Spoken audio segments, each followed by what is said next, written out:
veces es mejor que no te presenten. Bueno, buenos días a todos y gracias por la invitación. La agradecida soy yo, recién me decían gracias, la agradecida soy yo porque ustedes saben que en nuestro hospital trabajamos en forma muy cercana con los laboratorios, no solo con el laboratorio de citometría, sino con el laboratorio de genética y biología molecular. Y yo estoy convencida que de esa interacción es de la que uno logra obtener después buenos resultados para el tratamiento de nuestros pacientes. Y la verdad que siempre he disfrutado mucho de aprender de ustedes, así que me parece que es importante que compartamos este espacio para poder llegar a un buen fin con el futuro protocolo ALIC. No tengo conflictos de interés que declarar y en cuanto al futuro protocolo ALIC 2021, como ustedes saben, en el 2019, cuando nos propusieron coordinar el estudio, creímos que nos íbamos a encontrar en algunas reuniones y después la virtualidad nos ayudó muchísimo a su elaboración y a su estructuración. Y tuvimos 21 videoconferencias con todos los participantes del comité científico y del Steering Committee, y también tuvimos dentro del país, con muchos de ustedes y con los centros tratantes, 3 reuniones virtuales más para poder ponernos de acuerdo y estratificar y definir cómo vamos a trabajar en este estudio. Estos son los nombres de todas las personas involucradas en el diseño de este estudio y para simplificarlo tenemos acá los países que trabajaron activamente en esta elaboración. De Latinoamérica ustedes van a encontrar Argentina, Chile y Uruguay. Y de los países europeos, los que han tenido una participación más activa en todas estas reuniones son Hungría, Grecia y Eslovaquia, y siempre contamos claramente con el apoyo de el doctor Martin Schrappe desde Alemania y el doctor Martin Zimmermann y por supuesto el doctor Borsa, que fue realmente un soporte muy importante. La comunidad de la LIC tiene todos estos centros participantes. Los que encuentran del lado izquierdo son los participantes oficiales del protocolo y los observadores son los países que tienen algún tipo de limitación, sea regulatoria, o sea de acceso a drogas, o sea de acceso a estudios diagnósticos, y que participan del estudio, pero no como participantes formales. Y ojalá que puedan pasar al otro recuadro en breve. Bueno, los que estuvieron ayer van a repasar lo que vimos, porque gran parte es parecido, pero la idea es hacer hincapié en los aspectos de la enfermedad mínima residual, pero yo creo que ya nadie hoy duda que la leucemia es una enfermedad claramente genética y por eso el estudio de las alteraciones genéticas es fundamental para poder definir el subtipo de leucemia que estamos tratando y de eso se trata el término de la terapia individualizada, conocer los subtipos de leucemia genéticos y trabajar sobre ellos en forma dirigida a ese tipo de leucemia. Pero independiente de cuál sea la alteración genético-molecular que los pacientes presenten, es totalmente claro que la respuesta al tratamiento es fundamental. Uno puede tener delante la leucemia más agresiva, pero si responde bien, uno puede muchas veces evitar las intensificaciones al tratamiento y viceversa, puede tener leucemias que tienen las alteraciones citogenéticas de mejor pronóstico, pero cuando la respuesta al tratamiento es lenta, estos pacientes requieren de una intensificación del tratamiento. Y acá es donde juega un rol más que fundamental la determinación de la enfermedad mínima residual por citometría de flujo, que es de lo que vamos a tratar, en el tema que vamos a tratar de profundizar ahora.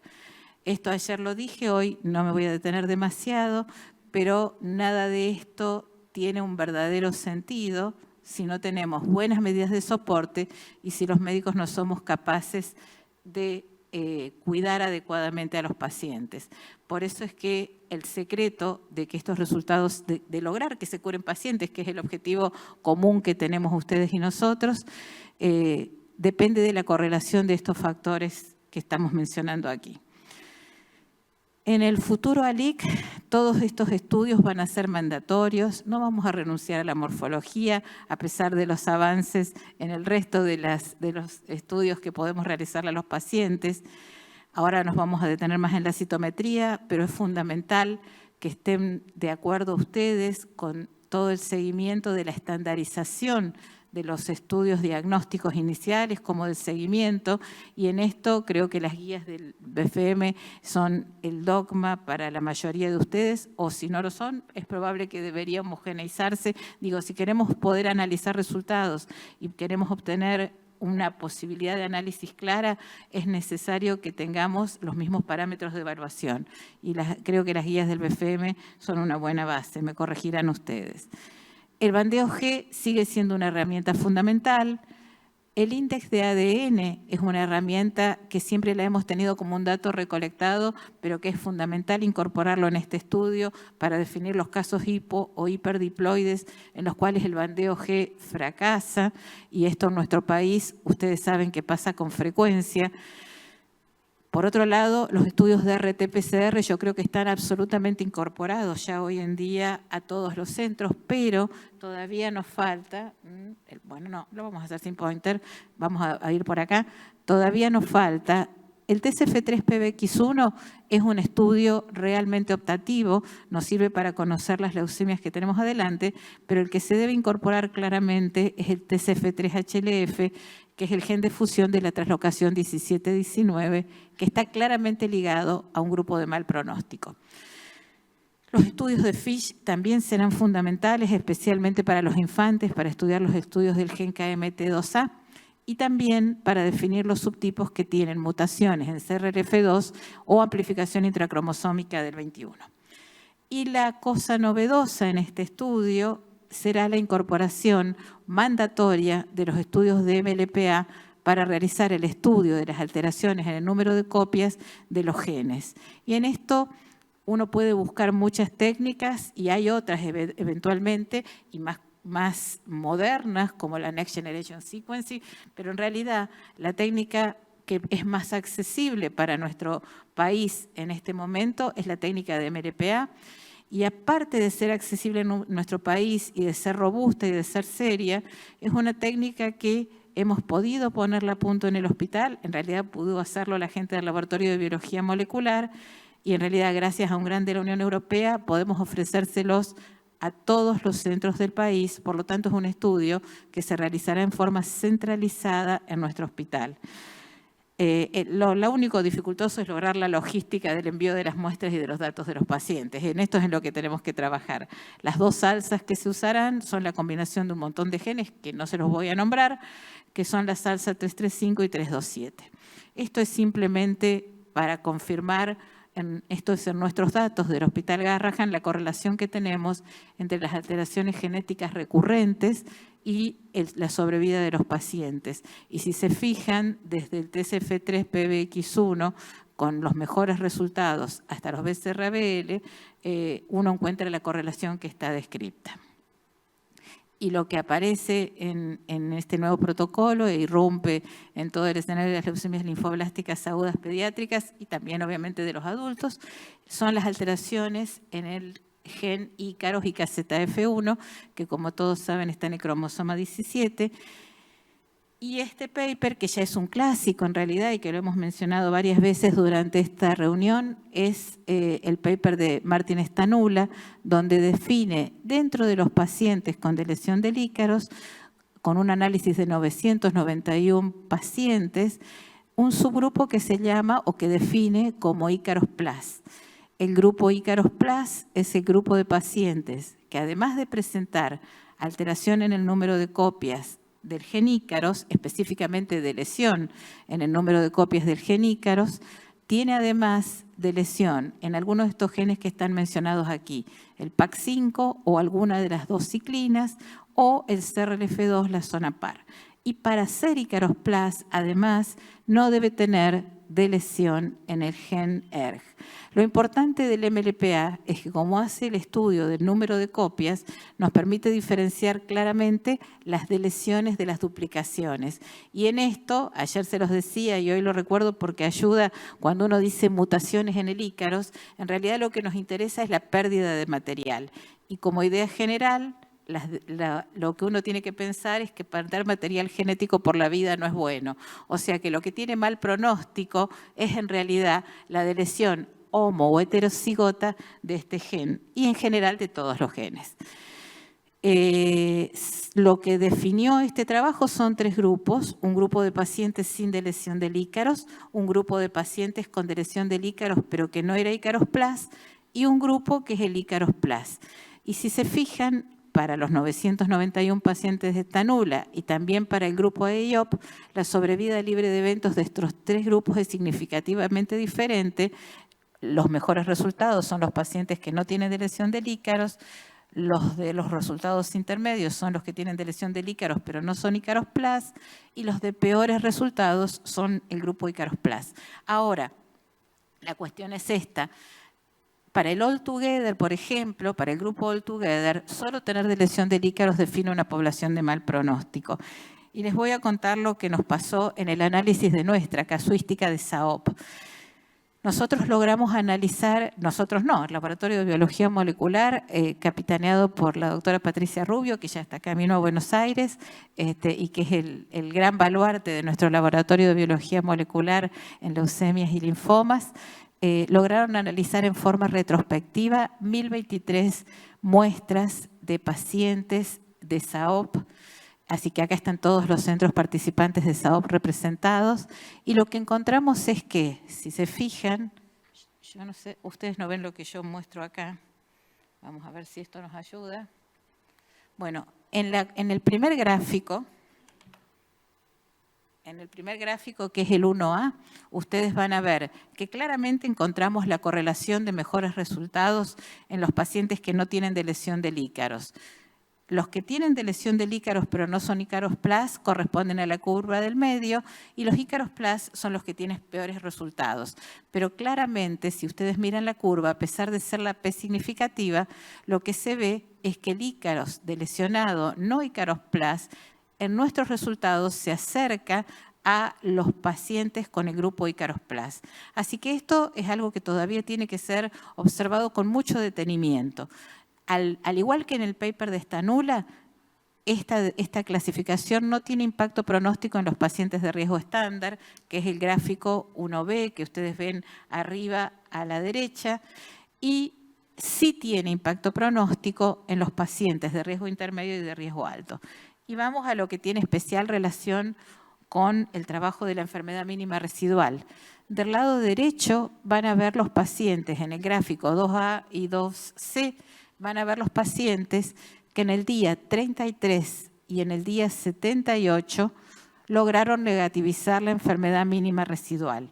Si se fijan, en estos 2 grupos de pacientes, los que en realidad es el mismo grupo de pacientes con el análisis de la mínima en estos 2 time points, si ustedes ven, claramente uno ve que la sobrevida de los pacientes con deleción del Ícaros o Ícaros Plus está claramente correlacionada, como lo veíamos en la primera curva anterior.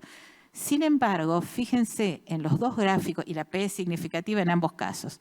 Es decir, cuando la enfermedad mínima residual se negativiza, cuando uno logra observar una buena respuesta al tratamiento, el valor pronóstico de estos subtipos genéticos sigue teniendo muchísima relevancia.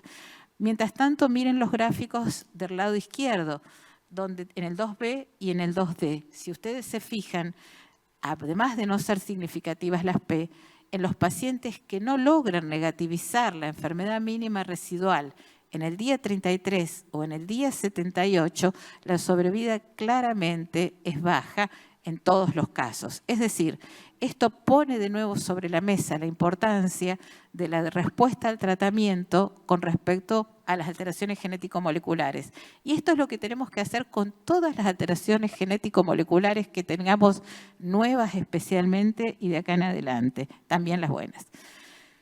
¿Qué cambios vamos a hacer en el futuro protocolo ALIC, que ya está en ciernes? El primero es que vamos a cambiar la estratificación de los pacientes de acuerdo a los subtipos moleculares, especialmente con la incorporación de MLPA.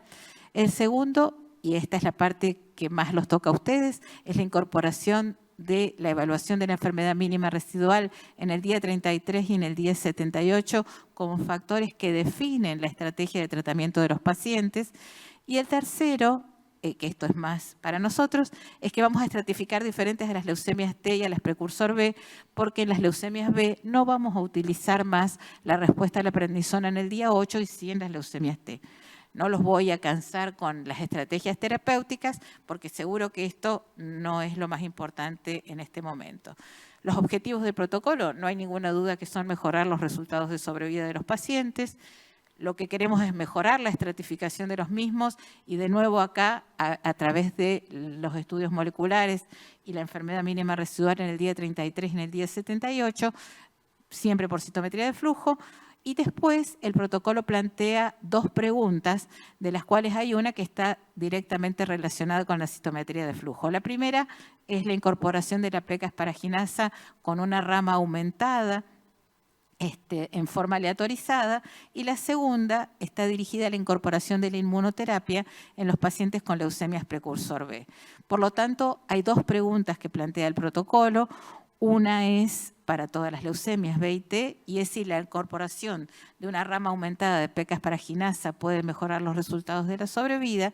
Y la segunda, solo para las leucemias B, es la pregunta sobre, que trataremos de responder en forma aleatorizada, sobre si el agregado del rituximab, del anti-CD20, puede mejorar los resultados en los pacientes con expresión del CD20. Y acá claramente los vamos a necesitar mucho a ustedes. Ya vamos a definir los cut-off que necesitamos que ustedes nos informen. La estratificación de los pacientes va a ser diferente para precursor B y para T. Para precursor B serán de alto riesgo los pacientes que tengan uno solo de estos criterios. Esto, por un lado, en cuanto a los criterios iniciales, tiene mucho más que ver con los estudios genéticos moleculares y, por lo tanto, los pacientes que sean BCR-ABL positivos o MLL-AF4 o que sean TCF3-HLF o hipodiploides son pacientes que directamente pasan a alto riesgo. Otra sintonía fina que tendrá que ver con la enfermedad residual es la indicación del trasplante en este grupo de pacientes. Y esto sí los involucra directamente y es la evaluación de la respuesta al tratamiento. El paciente, leucemia precursor B, que en el día 15 tenga, esto ya era en el protocolo ALIC 2010, pero los pacientes que tengan más de 10% de enfermedad mínima residual por citometría de flujo en el día 15 siempre serán de alto riesgo. Los pacientes que en el día 33 tengan igual o más de 0.05% de enfermedad mínima residual también serán de alto riesgo. Y los pacientes que en el día 78 tengan igual o más de 0.05% de enfermedad mínima residual también serán de alto riesgo.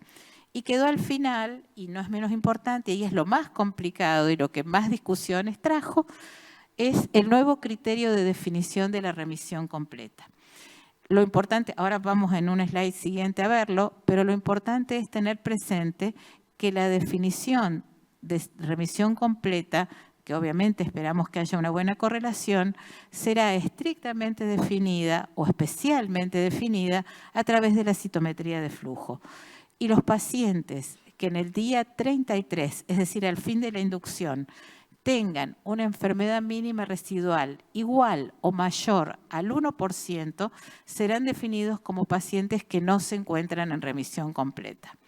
Esto no fue fácil, lo discutimos mucho, así que ahora en 2 diapositivas vamos a ver un poquito este tema. Vamos al riesgo estándar. ¿Serán de riesgo estándar? Esto es más fácil. Hay solo 2 alteraciones genéticas moleculares que definen al paciente como de riesgo estándar. Y estas son la hiperdiploidía y la presencia del TLM1 o ETB6-RUNX1.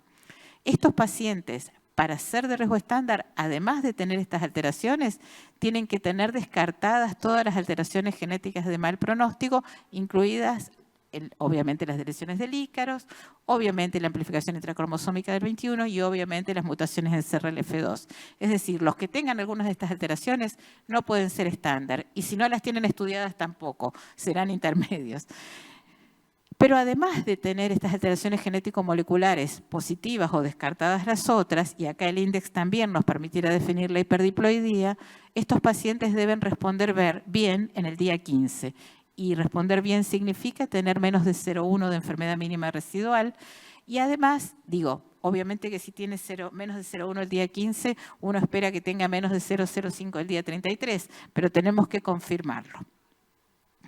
Y serán de riesgo intermedio todos los que no sean ni estándar ni intermedio. Es decir, fundamentalmente en cuanto a la enfermedad mínima, los que tengan menos de 10% de enfermedad mínima residual en el día 15 y que tengan en el día 33 menos de 0,05 de enfermedad mínima residual y en el día 78 también menos de 0,05 de enfermedad residual. Acá en este punto es fundamental también la conversación y la interacción entre ustedes y nosotros, porque es fundamental tener el alerta cuando uno encuentra valores. Es muy raro encontrar un paciente que el día 33 tiene menos de 0,05 y que la semana 12 o día 78 tiene un valor superior.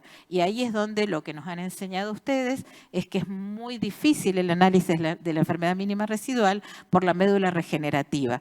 Entonces, uno de los puntos importantes, y ahora sí vamos estrictamente a la enfermedad mínima residual, es que todos estos time points serán mandatorios, el día 15, el día 33 y el día 78. Ningún paciente será de riesgo estándar si no tiene determinación de enfermedad mínima residual. Esto ya era en el ALIC previo y seguirá haciéndolo en este actual ALIC, aunque nosotros veamos 0% de blastos en la médula ósea, si para ustedes la médula no es evaluable o se perdió en el camino y no llegó, ese paciente no puede ser de riesgo estándar.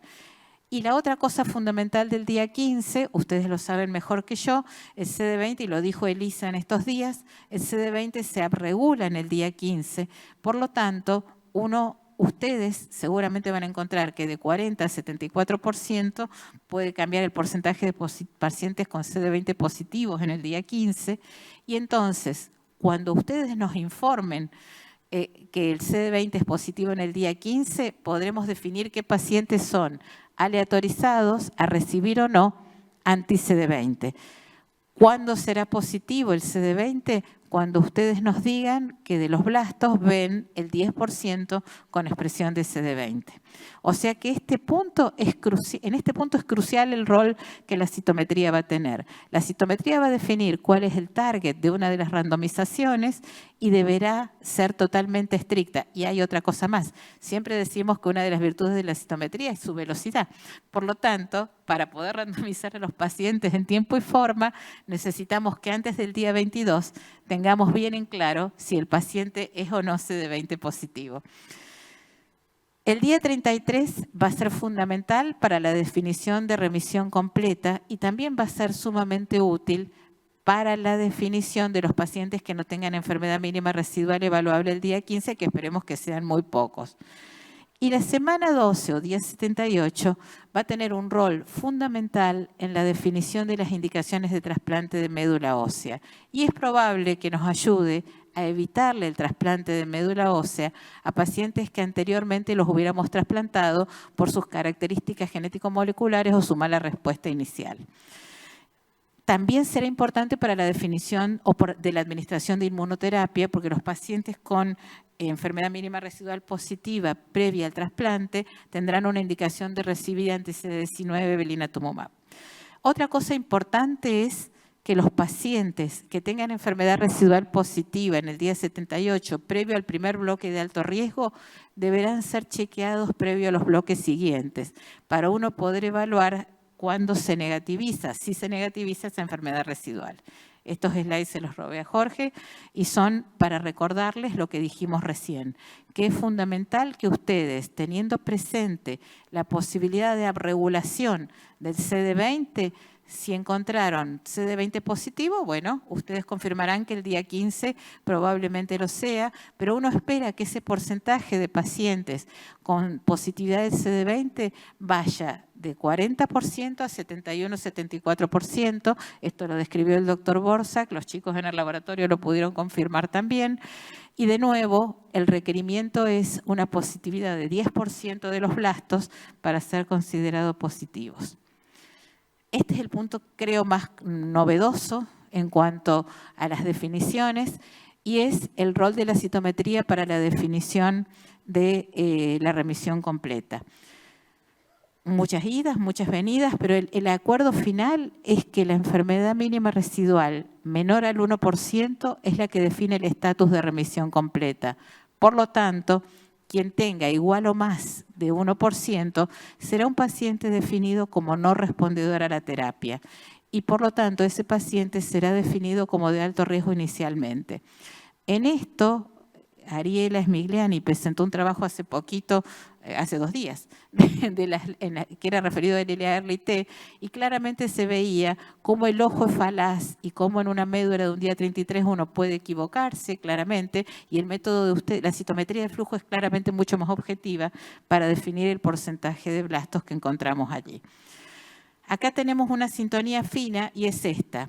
En un extremo tenemos el paciente que tenga más o igual a 1% de blastos, que es un paciente no respondedor.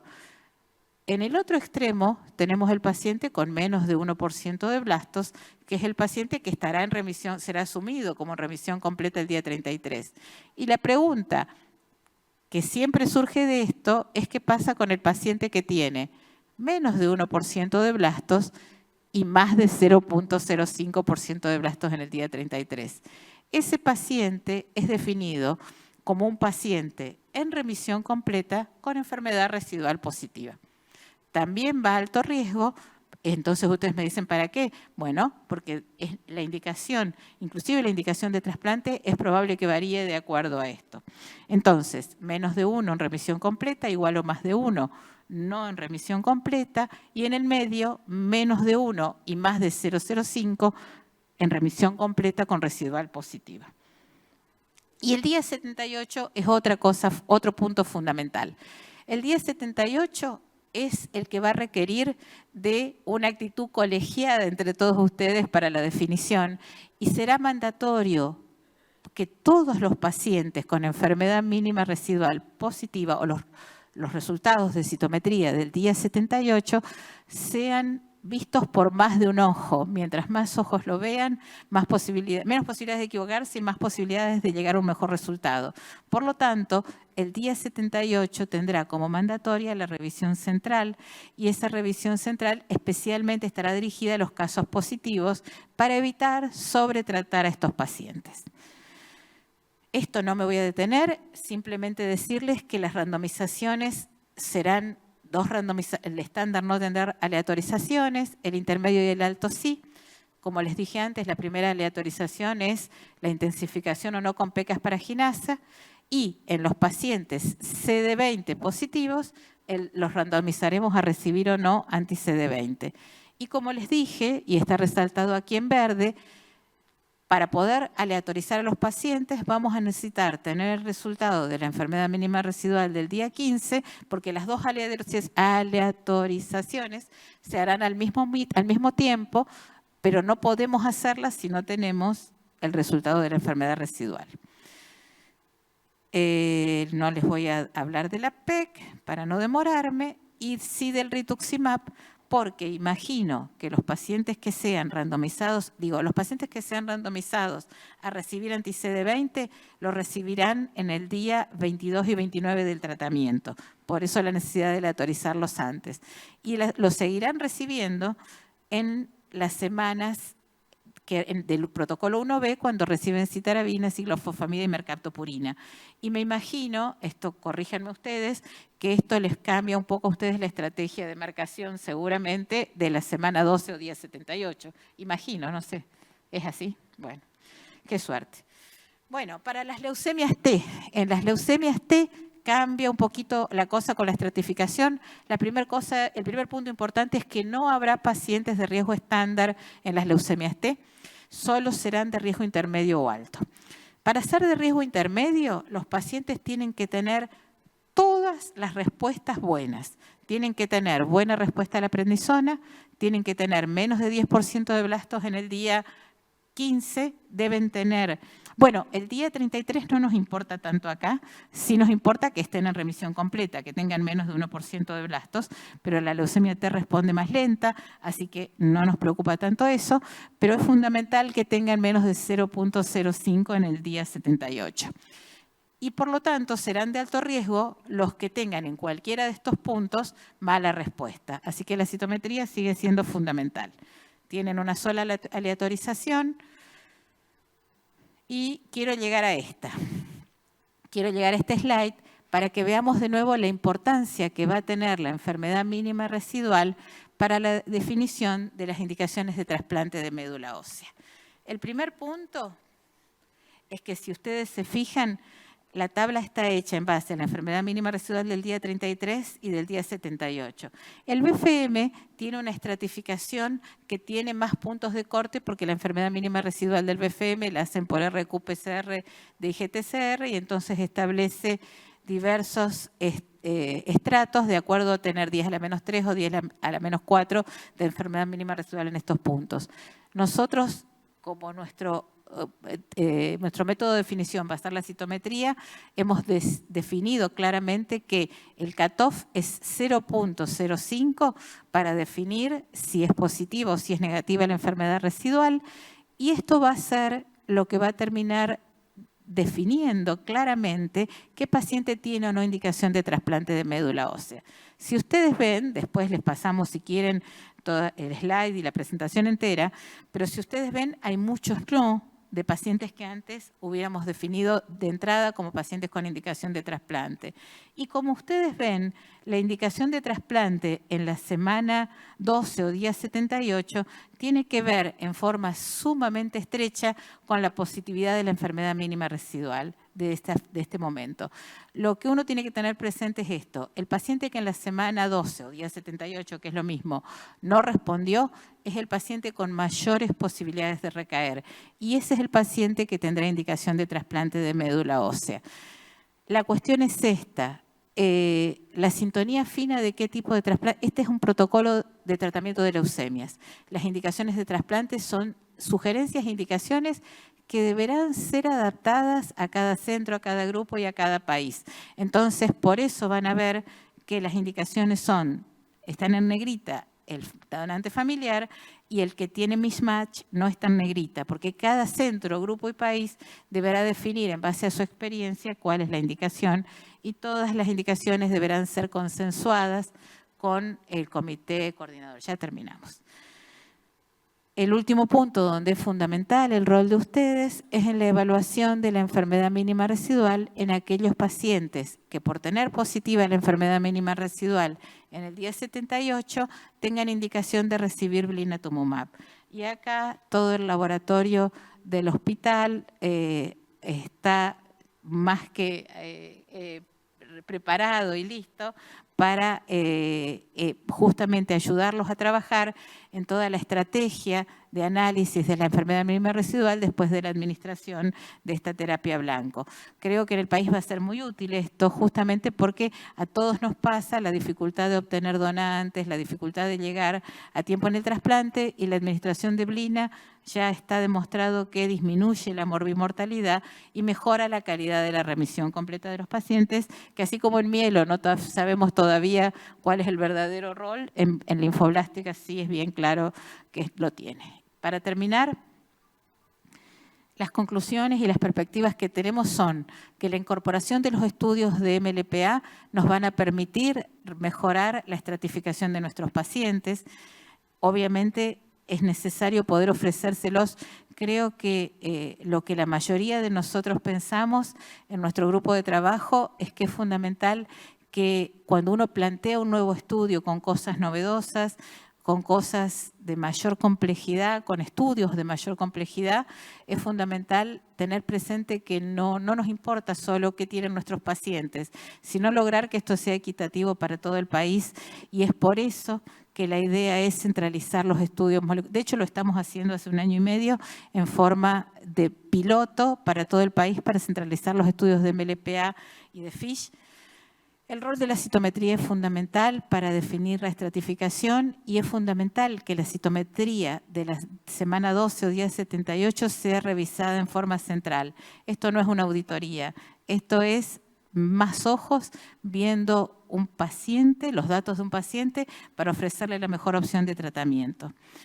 Y las últimas son perspectivas, y es la incorporación. Estos van a ser todos estudios paralelos y de investigación que van a ir, que no son mandatorios, pero que todos están invitados a participar, que es los estudios, el agregado de estudios de NGS, el análisis de estudios de NGS a las muestras diagnósticas, no con la finalidad de estratificar a los pacientes ahora, pero sí para poder estudiar y ver qué pasa en nuestra población con eventuales nuevos blancos terapéuticos.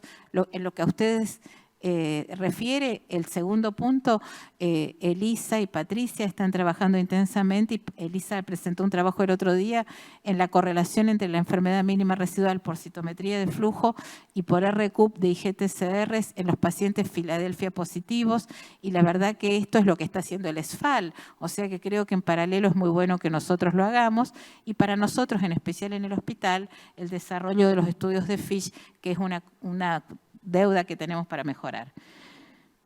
Todo lo que les mostré tiene, creo yo, solamente 3 secretos para que sea exitoso y para que funcione. El primero es que todos nos pongamos de acuerdo en que el único protagonista es el paciente.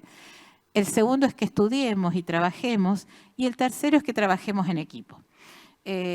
Nosotros no podríamos trabajar sin el trabajo de ustedes, el trabajo de ustedes no existiría sin nosotros, y a esto se suma el trabajo que hace la farmacia, el trabajo que hace el personal técnico, el trabajo que hace toda la gente joven, de la cual cada día aprendemos más, y que nos han enseñado en estos días de lo mucho que son capaces, y que ahí están, así que aguantan.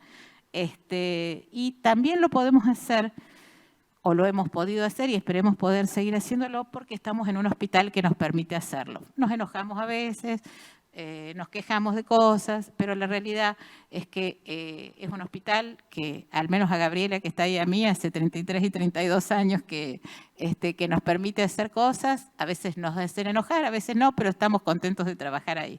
Y gracias a ustedes por su atención.